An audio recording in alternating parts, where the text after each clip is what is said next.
Good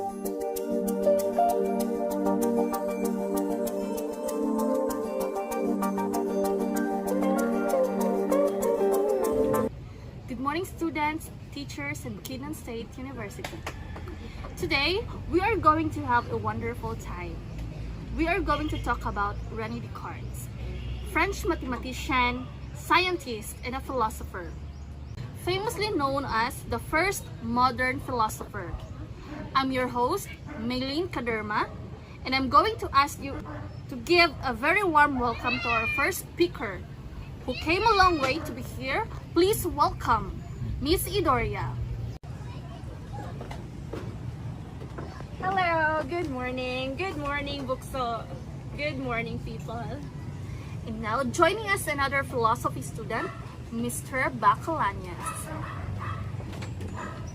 Good morning, Mr. Bacalanias. It's an absolute pleasure to have you here. Now, before we talk about why René Descartes is often credited as the father of modern philosophy, let's begin with you telling us a bit of history from his early life. So yes, Mylene. So on March 31st, 1596, René Descartes was born into a well-educated, noble family. René's father was a lawyer at Pyrenees Court of Justice. His mother was a daughter of the Lieutenant General of Poitiers, and he tragically lost his mother when he was just 1 year old. And he also remained fairly ill throughout his childhood. And at that age of 4, he was left to be raised by his maternal grandmother and great uncle. With his father's remarriage, in 1606, René was finally healthy enough to begin school and was sent to a Jesuit college at La Flandre. Studied math, science, and metaphysics. Also studied music, poetry, writing, dancing, fencing, and acting.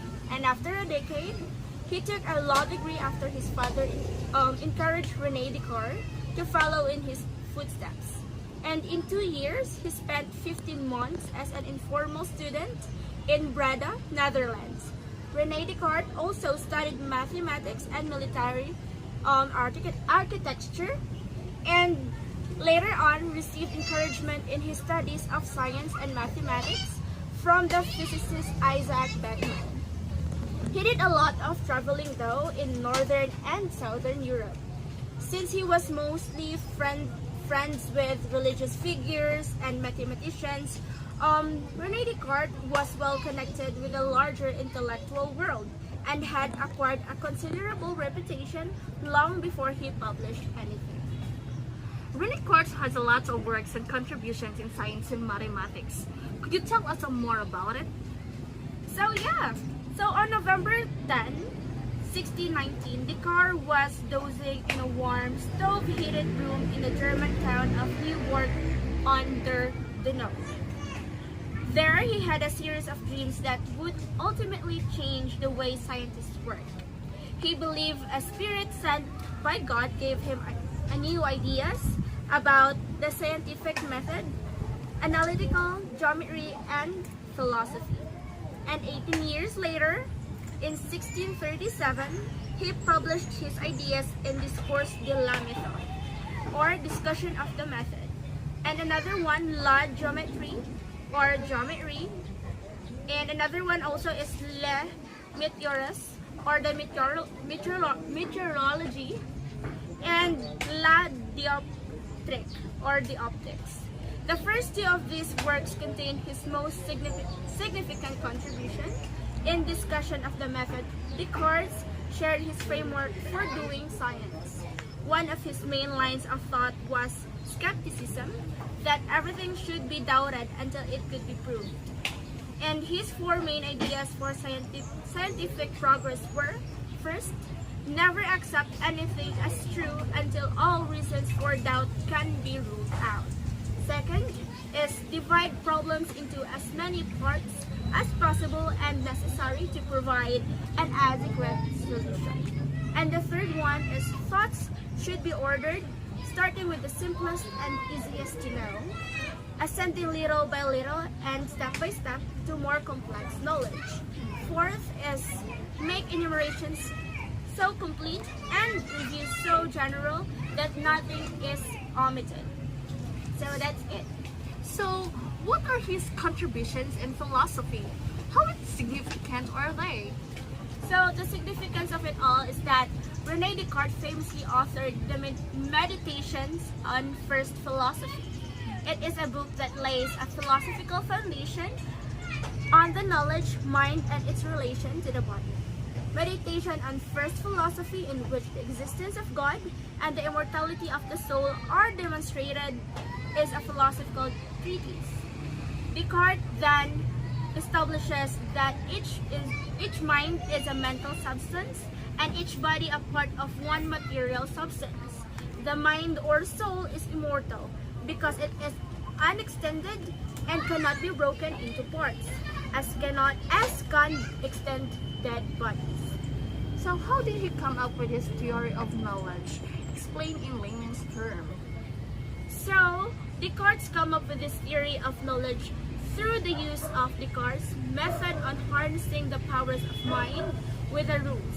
So Descartes says that the mind naturally possesses two powers, namely the intuition and deduction that doubt in order to prove the existence of truth or thing as true without any certainty. Can you explain his famous quote? Cogito ergo sum, or I think therefore I am.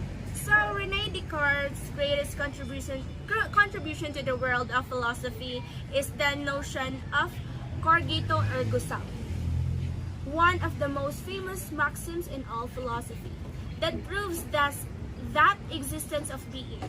His logic was that everything can be deceived but reason.